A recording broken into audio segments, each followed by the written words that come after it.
After the end of World War II, the world was split into two, East and West. This marked the beginning of the era called the Cold War.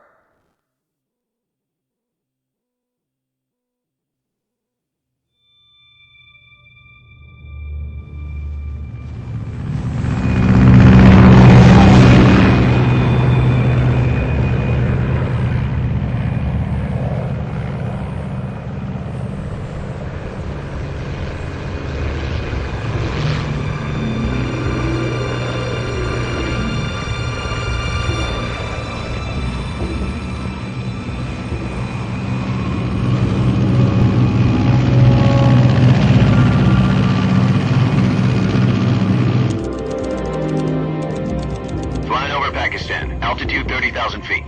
Approaching Soviet airspace. 20 minutes to drop off. Commencing internal depressurization. Equipment check. Arm main parachute. All right. You ready to go? Drop zone still showing a high pressure mass. Cav okay. Good. We've got high visibility.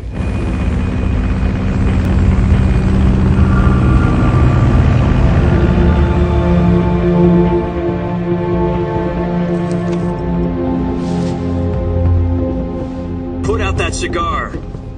Connecting oxygen hose to interior connector. Put on your mask.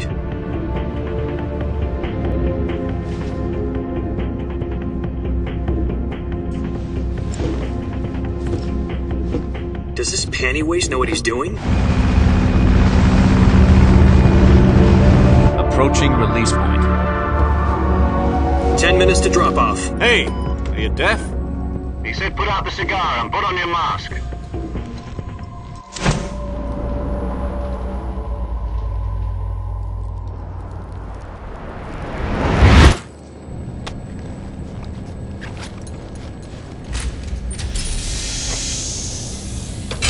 Depressurization complete. Checking oxygen supply. 6 minutes to drop off. Opening rear hatch.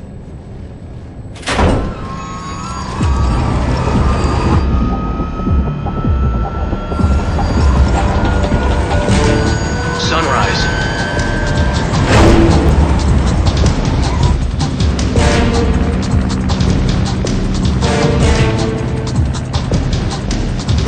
External temperature minus 46 degrees Celsius.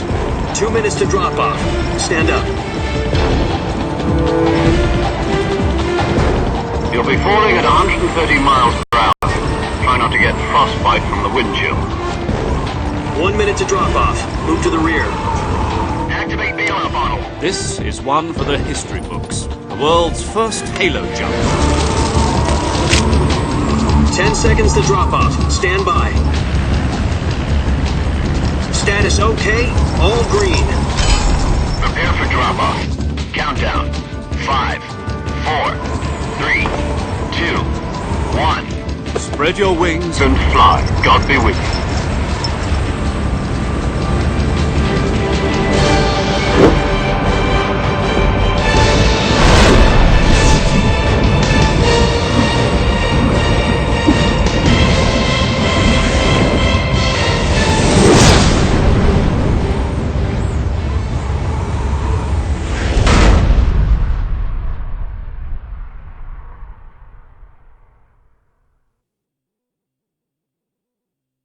Jack, I've got some important news.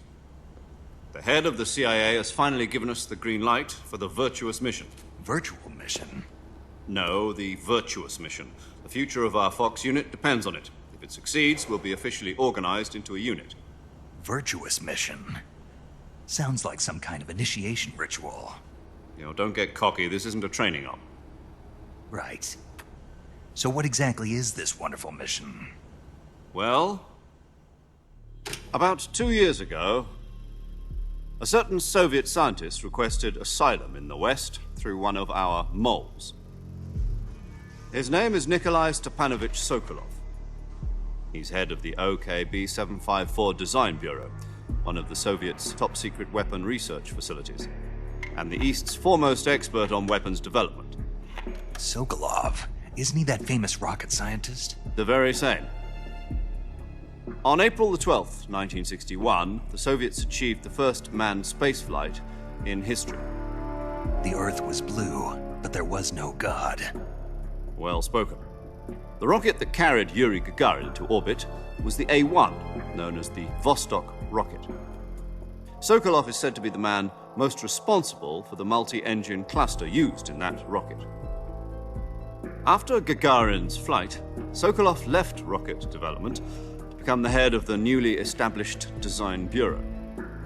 From a lowly technician to head of a design bureau, that's quite a success story, so why'd he want to defect? It seems he'd become afraid of his own creations. Afraid? Call it a crisis of conscience. And for that, he left his country and his family behind and went over the fence? Not exactly. One of his conditions was that his family was also to be taken safely to the west. We used a mole to get the family out first and succeeded in sneaking Sokolov over the Berlin Wall shortly afterwards. I was the one who conducted the operation. The security on the eastern side was still full of holes back then. Then what? We got Sokolov over in one piece, but the whole ordeal had left him exhausted, and we checked him into a hospital in West Berlin. It took him 2 weeks and more than 600 miles to get from the research facility in the Soviet Union to Berlin. He was in no condition to say anything coherent. And it was only a week later that we had something much bigger on our hands. The Cuban Missile Crisis. October the 16th, 1962, President Kennedy received word that the Soviets were in the process of deploying intermediate-range ballistic missiles in Cuba. The President demanded that the Soviets dismantle and remove the missiles. At the same time, he announced a naval blockade to prevent further missile shipments from reaching Cuba. But the Soviets didn't back down, instead placing their armed forces on secondary alert. Soviet transport ships carrying missiles continued on course towards Cuba. US and Soviet forces went on alert for an all-out nuclear war. Frantic negotiations were conducted through the UN's Emergency Security Council and unofficial channels to end the hair-trigger standoff. Finally, on October the 28th, the Soviet Union agreed to remove its missiles from Cuba, and so the world avoided a nuclear holocaust. But in order to get the Soviets to pull their missiles out, we had to make a deal. You mean the one where the US agreed to remove its IRBMs from Turkey? No. The Jupiter IRBMs deployed in Turkey were obsolete, and we were going to get rid of them anyway. They had no strategic value whatsoever to either the US or the Russians. The Turkey deal was a ruse, a cover story that was fed to the other intelligence agencies around the world. So what did the Russians really want? Sokolov. They wanted us to return Sokolov. You mean the Soviets pulled out of Cuba just to get their hands on Sokolov? That's right. What the hell was he working on? At the time, we had no idea. We were running out of time. It was either give up Sokolov or risk full-scale nuclear war. In the end, we had no choice. President Kennedy gave in to Khrushchev's demand. The next day, I got Sokolov out of the hospital, handing him over to agents on the eastern side. Sokolov kept on screaming, "Save me," until he disappeared from my sight. Then a month ago, we received some new information from one of our moles. About Sokolov? Yes. He was taken back to the research facility and forced to continue working on the weapon in question under KGB supervision. What's more, it's on the verge of completion. So what kind of weapon is it? Something to do with space rockets? No, missiles. Same technology. I guess you're right. We don't know the details, but it appears to be a new kind of nuclear device. For half a year now, the Soviets have been conducting frequent nuclear tests at Semipalatinsk. Something to do with the weapon, I assume. We're talking about a secret weapon so big that Khrushchev was ready to pull out of Cuba to get it back. Is Sokolov still in the facility? No. According to our intelligence, he's in Selinoyarsk, a place in the mountains about 3 miles to the west that's known as the Virgin Cliffs. The Virgin Cliffs. Nice name for a virtuous mission. They moved him there just recently. Why? Apparently, they're conducting a field test of the weapon, but it's our best chance to get him back. This mission would never have been possible if he was still in the research facility. This is our last chance. Sokolov must have known that too when he contacted us.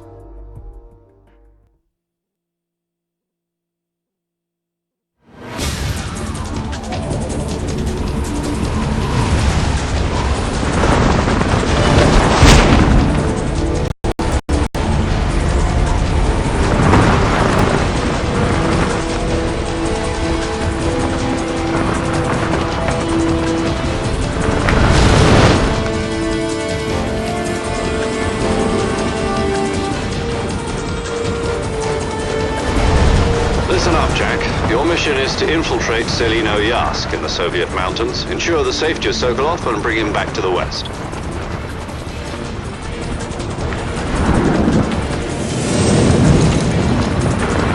If we don't get Sokolov back before that weapon is complete, we'll be facing a major crisis. The clock is ticking.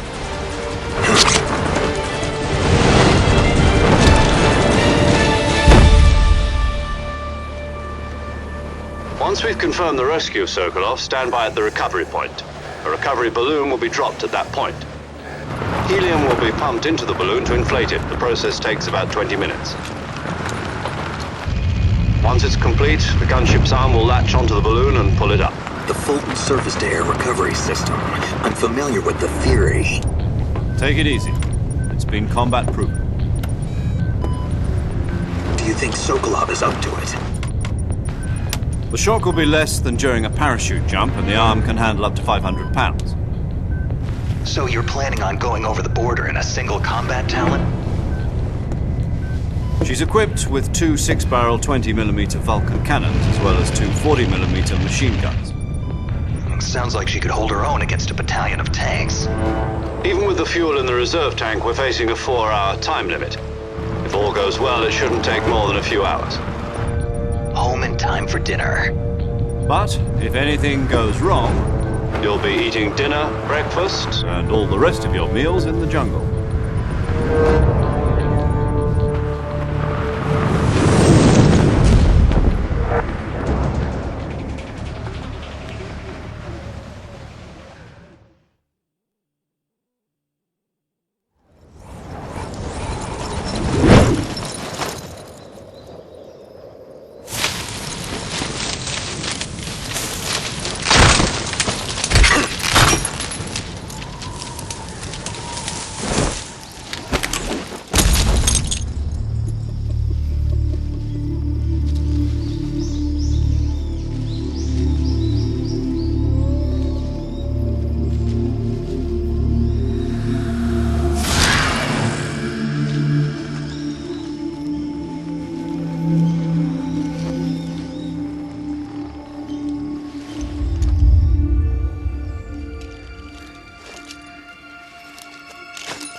Do you copy? You're already in enemy territory, and somebody might be listening in. From here on out, we'll be using code names to refer to each other. Your code name for this mission will be Naked Snake. I'll be referring to you as Snake from now on. You're not to mention your real name. Snake? What, you don't like snakes? What do you mean? Well, you've eaten one before, haven't you? In survival training. I'm glad to hear that. I don't know if I'd ever order one in a restaurant, but... Be careful, you might not have a choice. What about you, Major? What should I call you? Let's see. I'll be Tom. Call me Major Tom. This will be a sneaking mission. You must not be seen by the enemy. You must leave no trace of your presence. Is that clear? This kind of infiltration is the Fox unit's speciality. In other words, weapons and equipment are procured on site. That goes for food as well. You're completely naked, just as your name implies. Great. Now I see why you asked me if I like snakes. I suppose calling me Snake was your idea of a joke, too. No. There's a good reason for that. I'll tell you later when the time is right. Gotcha. Getting back to the subject, how exactly am I supposed to feed myself? You've been issued a knife and a tranquilizer gun. Use them to hunt for food. You'll also find some medical supplies in your backpack. Yeah, about the backpack. I lost it in a tree on the way down. I see. Well, you'd better go back and get it then. You know where it is? No problem. I can see it from here. It's stuck on a branch. To climb a tree, Stand in front of a tree that's covered in ivy and press the action button. I'll be monitoring your progress over the radio. We can't risk violating Soviet airspace, but I'll be in the gunship. My frequency is 140.85. I'll give you a call if I need to talk to you. If you need to talk to me, use the send function. Okay, Snake, go get your backpack.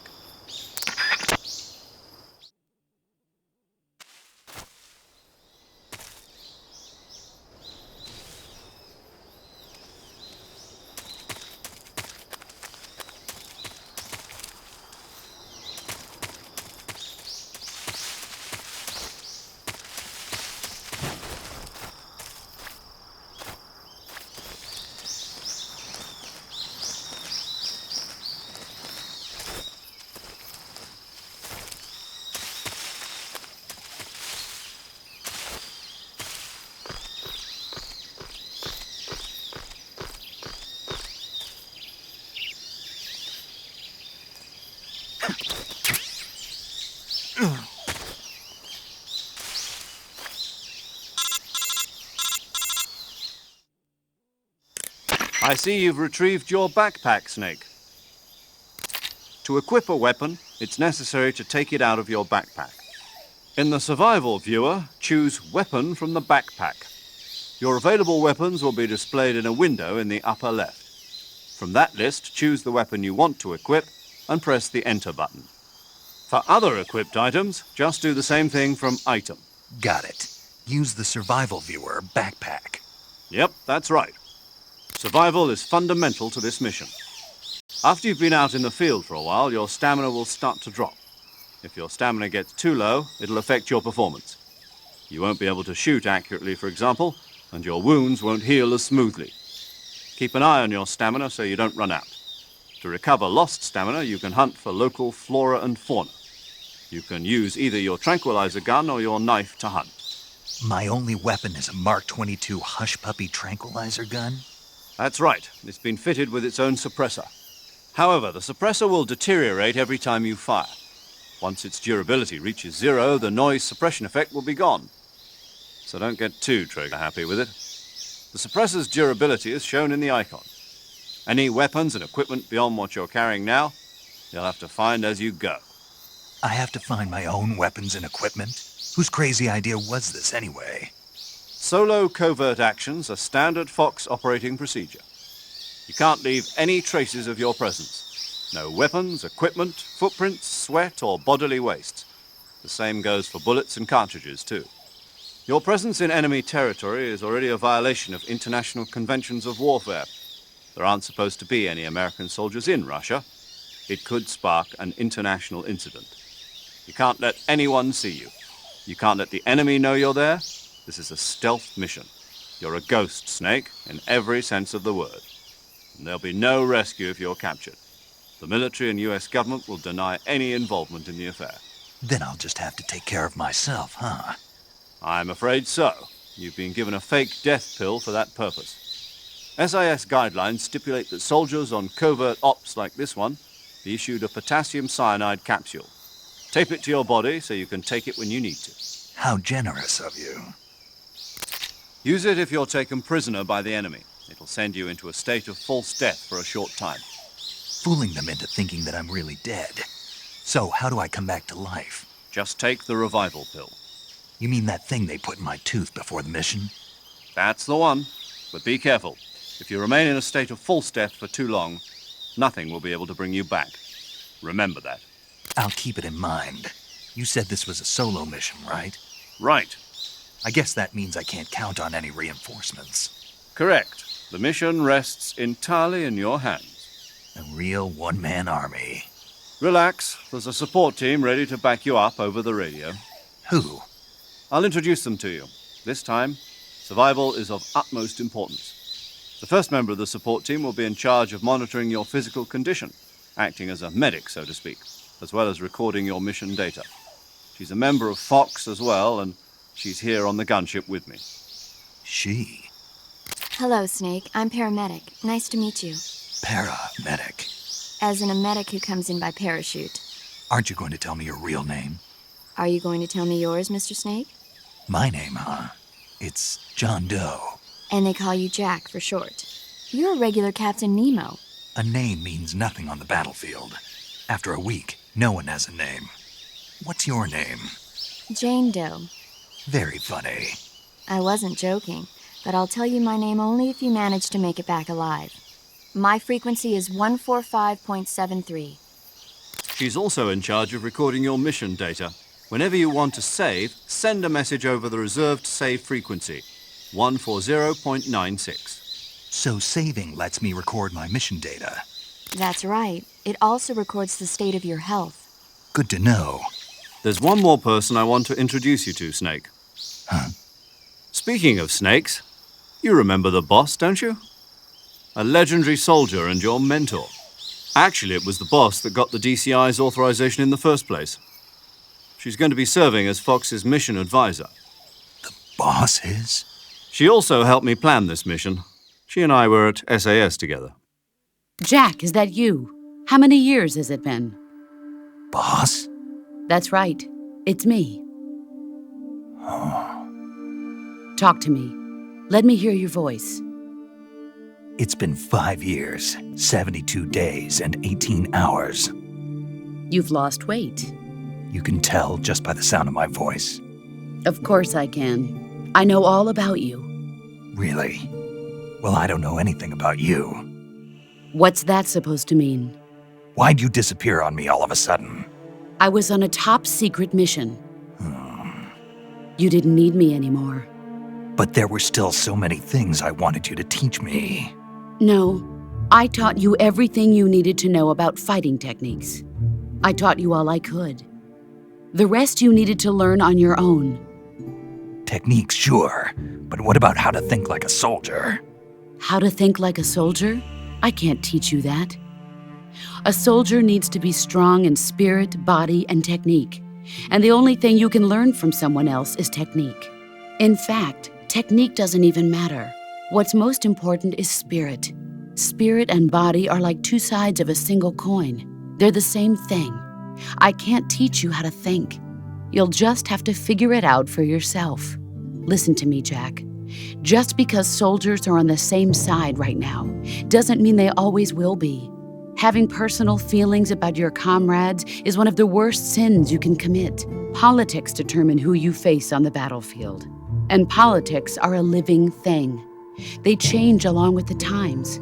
Yesterday's good might be tomorrow's evil. Is that why you abandoned me? No, it had nothing to do with you. I already told you, Jack. I was on a top-secret mission. A soldier has to follow whatever orders he's given. It's not his place to question why. But you're looking for a reason to fight. You're a natural-born fighter, but you're not quite a soldier.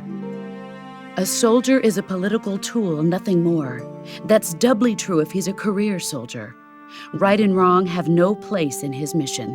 He has no enemies and no friends. Only the mission. You follow the orders you're given.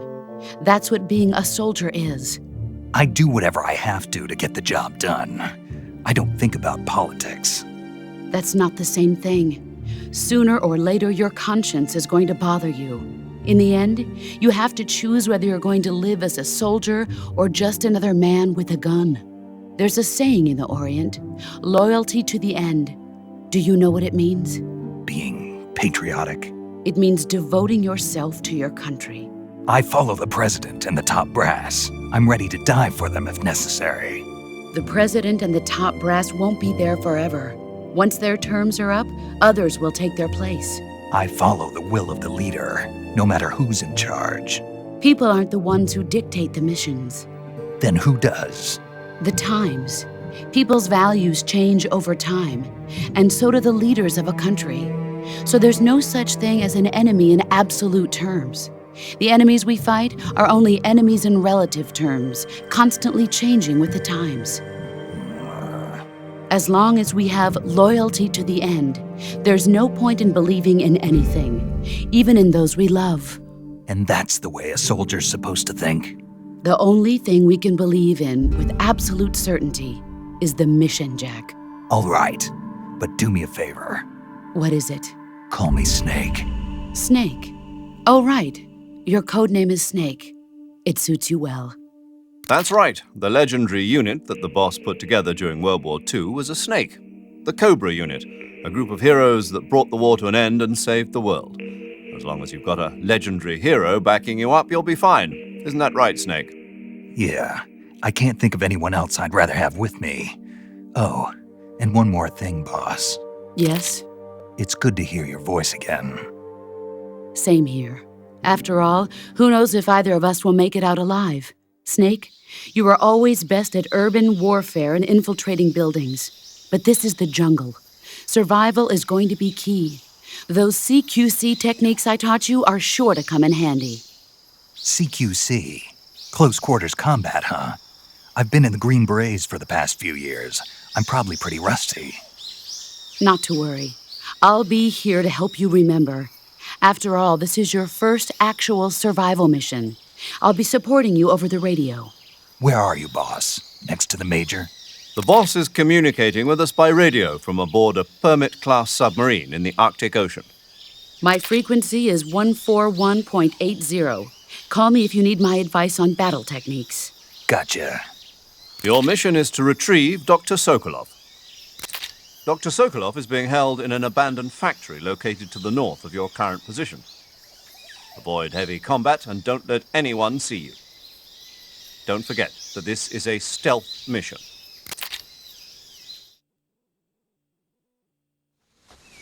Snake, try to remember some of the basics of CQC.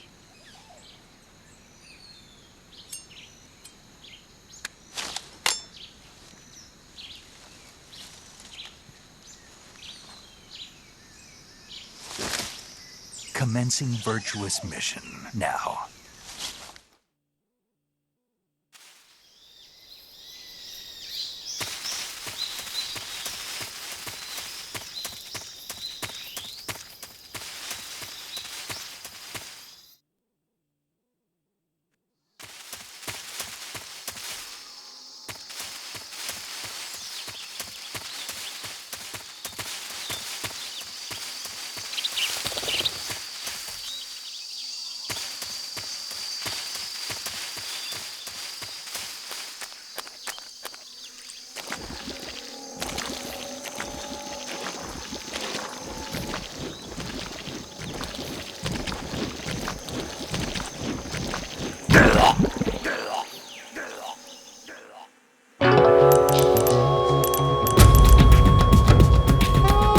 Snake! You all right? Snake!